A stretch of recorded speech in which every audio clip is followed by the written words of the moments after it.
No, we haven't ascertained the source of the cluster at the Alfred, but the solution is the same. It's about staying at home. So we will protect our healthcare workers by not becoming patients ourselves, by not transmitting the virus to others who might then also present to hospital, and by not turning up to hospital if we're unwell, and following the rules around visitation for hospital. So even though healthcare workers are at greater risk, we all have a role to play, because the fewer the numbers in the community, the greater the protection of our healthcare workers there will be, because there'll be fewer patients presenting, there'll be fewer people who come into contact with healthcare workers who potentially put them at risk. What condition are the people at the Alfred in? There are a number of patients who are currently in intensive care across Victoria, another 37 who are in hospital, but 11 in ICU. So significant illness at the moment in hospital, not all of them in the Alfred, obviously. But what about those in the Alfred? Are they in intensive care? Or? I don't know for those specific Alfred patients. Look, they're mostly in those known high-risk groups, so above 65 years of age and with pre-existing conditions. We had 30 cases yesterday and 20 cases overnight. What's driving that reduction? I think we're starting to see the outcomes of people doing the right thing. I think, for the first time, I have a little bit of optimism that we can actually beat this, that we can take a different course than most of Europe and North America has taken, that we can avoid the literally millions of cases that will occur in North America and Europe, and the tens of thousands of deaths that unfortunately will occur in those continents. We can avoid that, and we're seeing just the beginnings that we can take a different course. It means staying the course in Australia, and the things that we've asked people to do can make a difference, and this is the very early sign of it.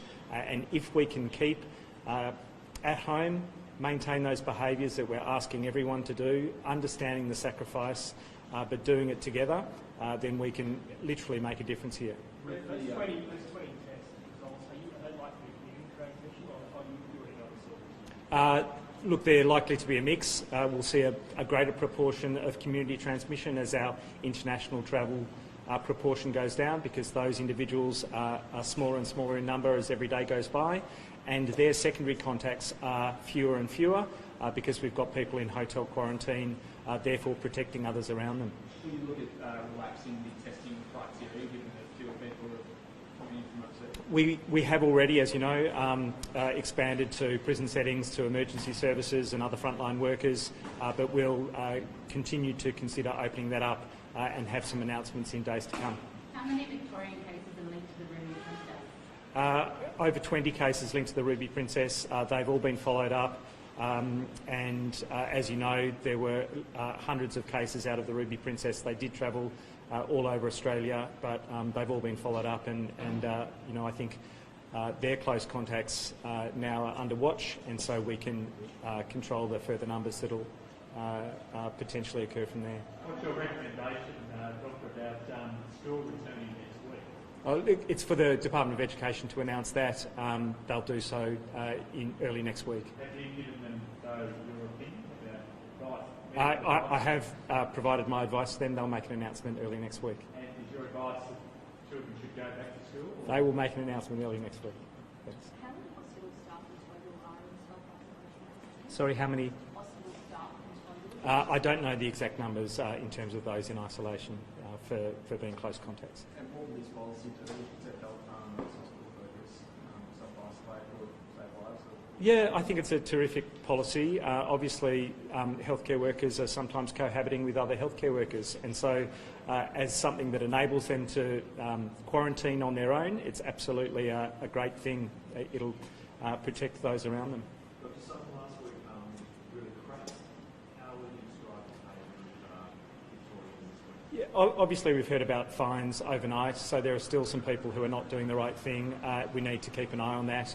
But looking around the streets and seeing how people are largely staying at home, public spaces are much, much, much quieter.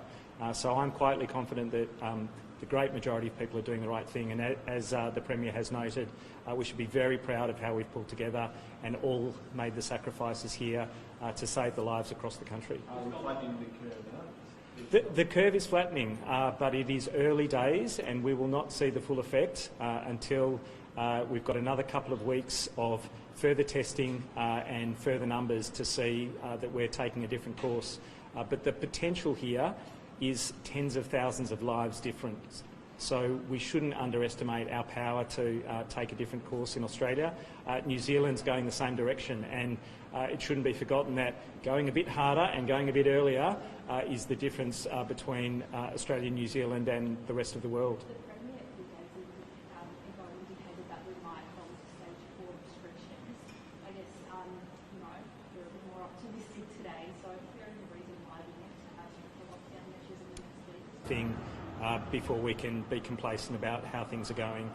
But doing the right thing and keeping numbers low is exactly the way to avoid further restrictions. So if we continue on this trajectory, do you think there will be stage 4 restrictions? Oh, look, I think we'll review that according to the numbers, but obviously if we can drive numbers down and we can keep them down, then we've got the best chance of avoiding any further restrictions.